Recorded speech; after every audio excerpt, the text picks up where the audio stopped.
Hello everyone, welcome to online classes at Apex Public School. Today we will discuss crop production and management of class 8 science part number 4. In previous part we have discussed about the irrigation.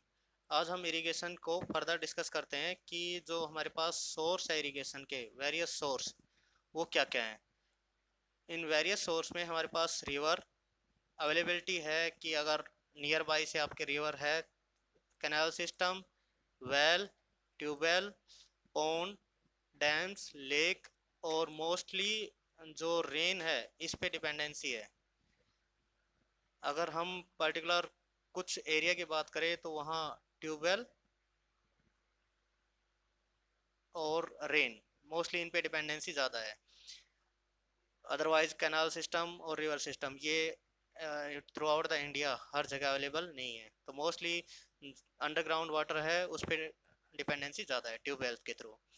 तो हमारे पास tradition जो farmers हैं पहले जो करते थे use तरीके, traditional way जो उनके थे इरिगेशन के, वो मोट पुली सिस्टम, ये जो सिस्टम थे इनमें और एग्जॉस्टिंग ऑफ वाटर नहीं हो पाती थी, लेकिन इनमें जो इरिगेशन है वो प्रोलॉन्ग वे में चलता था, यानी फार्मर्स को ज़्यादा मेहनत करनी पड़ती थी।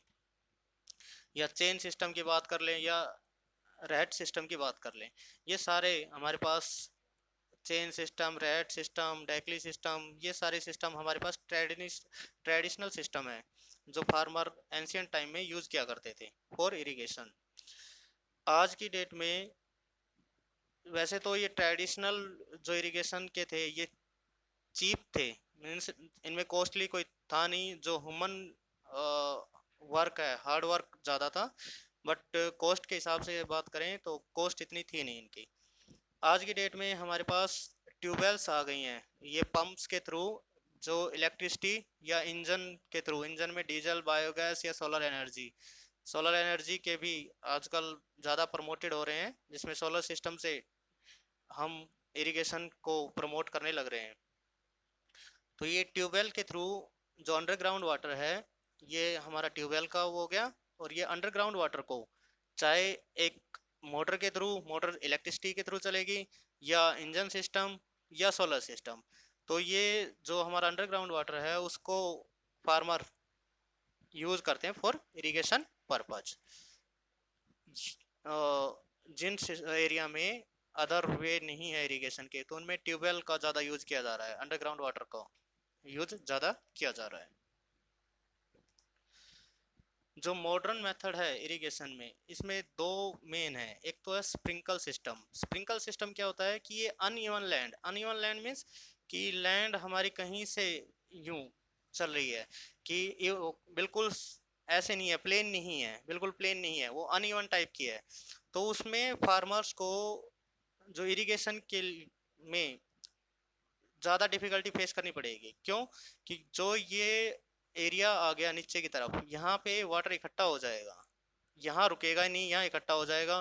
तो यहाँ पे जो क्रॉप होंगे, जो प्लांट होंगे, दे विल बी डैमेज्ड, ये खराब हो जाएंगे। तो यहाँ पे हम स्प्रिंकल सिस्टम, और ये वाटर सेविंग में ज़्यादा काम करता है। तो स्प्रिंकल सिस्टम में जनरली क्या है कि एक पाइप है ऐसे परपेंडिकुलर डाल दिया जाता है, मेन पाइप उस पे फील्ड में डाल के परपेंडिकुलर, और इसकी पाइप के ऊपर ऐसे नोजल, रोटेटिंग नोजल होती है, वो नोजल चारों तरफ घूमती है और जो वाटर है उसको स्प्रे कराती है। उनका नोजल के ऊपर डिपेंडेंसी रहती है कि एक पर्टिकुलर रेडियस में वो स्प्रे कराएगी वाटर को। तो चाहे वो लैंड आपकी प्लेन हो या प्लेन ना हो, दोनों कंडीशन पे ये पानी को इकट्ठा नहीं होने देती, और जो इरिगेशन है वो फास्टर वे में हमारे पास टेक प्लेस करा जाएगा।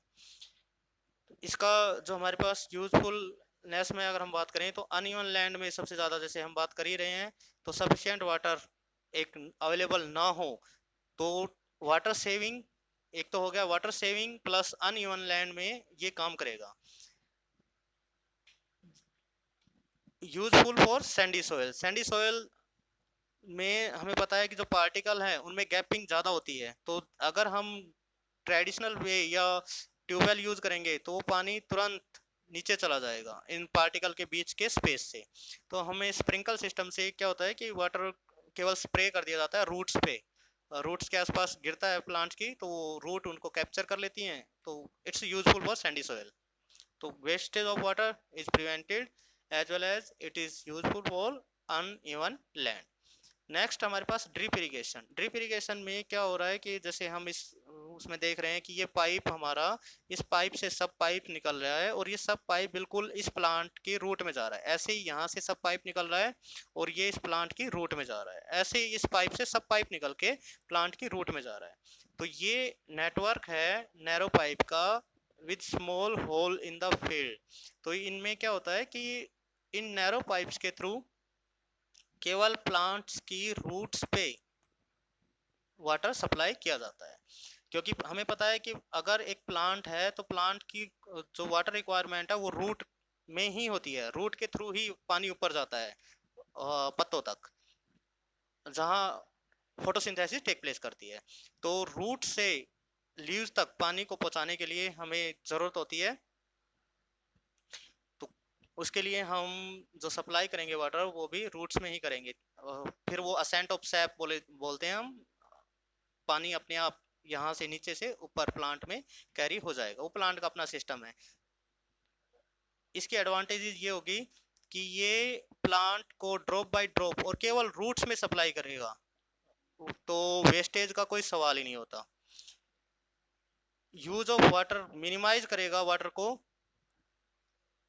और जो वाटर की अनअवेलेबिलिटी है, वाटर की कमी है जहाँ पे, वहाँ भी ये हेल्प करेगा, क्योंकि वेस्टेज तो हो नहीं रही। अब अगर हम केवल रूट की बात करें, मान लो ये हमारा प्लांट है, इस प्लांट का इतना सा एरिया, यहाँ पे हमने पानी डाल दिया, तो सराउंडिंग की जो लैंड है यहाँ पानी खड़ा नहीं हुआ, केवल हमने इस एरिया में पानी डाला है और यहीं पे रूट्स हैं, तो यहाँ से प्लांट इसको कैप्चर कर लेगा और it will be healthy plant. Saving of water as well as saving of money also। अब उसके बाद इरिगेशन के बाद हमारे पास जो नेक्स्ट जो हमारी क्रॉप प्रोडक्शन को रोकने वाला होता है वो होती है वीड्स। वीड्स क्या है? Unwanted plant. अनवांटेड प्लांट जो हमारी क्रॉप के साथ ग्रो कर गए, यानी ऐसे प्लांट जिनको हम नहीं चाह रहे थे कि ये ग्रो करें या उगे हमारे प्लांट में, फिर भी वो उग गए, तो ऐसे प्लांट को हम बोलते हैं वीड्स। अब इन वीड को रिमूव करना, रिमूविंग ऑफ वीड्स क्रॉप से, वो टर्म कहलाती है वीडिंग।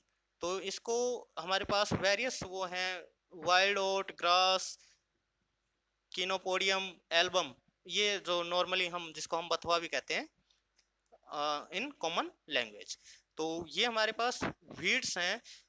ये जो मेन हमारी प्लांट है उसको कैसे इम्पैक्ट डालते हैं, तो क्यों हमें इनको निकालने की जरूरत पड़ती है? एक तो ये कंपटीटर बन जाते हैं, ये जो भी हम अपनी क्रॉप में वाटर, न्यूट्रिएंट्स सप्लाई करते हैं उन सभी को ये भी कंज्यूम करते हैं, यानी एक तो स्पेस भी लेंगे, सनलाइट को भी कैप्चर करेंगे, न्यूट्रिएंट्स भी लेंगे, वाटर जो हम सप्लाई कर रहे हैं उनको भी ये कैरी करेंगे। तो जो सारी चीज़ें हमारी प्लांट को मिलनी चाहिए थी उनमें हिस्सा इनका भी हो गया, यानी हमारे प्लांट को प्रॉपर, हमारी क्रॉप को proper nutrients as well as water as well as sunlight ये नहीं मिलेंगे, तो वो हेल्दी प्लांट नहीं होंगे और हमारी क्रॉप प्रोडक्शन डिक्रीज हो जाएगी। और कुछ जो वीड्स हैं वो पॉइजनस है for humans as well as animals. जैसे ये हमने कहा कि ये पॉइजनस नहीं है, इसको तो एज ए वेजिटेबल भी लोग यूज कर लेते हैं, बट सम आर पॉइजनस। तो अब हम मेथड का डिस्कस करते हैं कि किस किस मेथड से हम रिमूव कर सकते हैं वीड्स को। एक तो है by pulling them out with hand, यानी हाथ से उखाड़ना। जैसे हम देख रहे हैं कि इसने वीड्स को हाथ से वो कर लिया, उखाड़ लिया। इसके अलावा हमारे पास अदर वे हैं, जो ट्रॉवल्स है, खुरपा, इसकी हेल्प से वीड्स हैं उनको रिमूव कर दिया जाता है। या हमारे पास वीडी साइड्स बोलते हैं, जो वीड है ये तो हमारा अनवांटेड प्लांट के लिए, और ये साइड है किलिंग, सुसाइड जैसे होता है ना, किलिंग वाला उससे हो गया कि ऐसा केमिकल जो पॉइजनस है केवल क्रॉप के लिए नहीं होगा, वो वीड्स के लिए, और वीड्स को किल कर देगा, तो उनको हम बोलते हैं वीडीसाइड। जैसे फार्मर ये स्प्रे कर रहे हैं, farmers are spraying weedicides in the crop, तो क्रॉप में वीड्स भी हैं और हमारा जो मेन प्लांट है, क्रॉप प्लांट है, वो भी है, तो केवल ये इफेक्ट डालते हैं किसको, वीड को, और वीड्स को खत्म कर देते हैं। इनमें हमारे पास वेरियस एग्जांपल है, 2,4-D, MCPA, TC, तो ये हमारे पास एग्जांपल है। तो ये इनके मेन टास्क यही है कि जो वीडीसाइड्स है they kill the weeds but do not damage the main crop. Thank you for watching.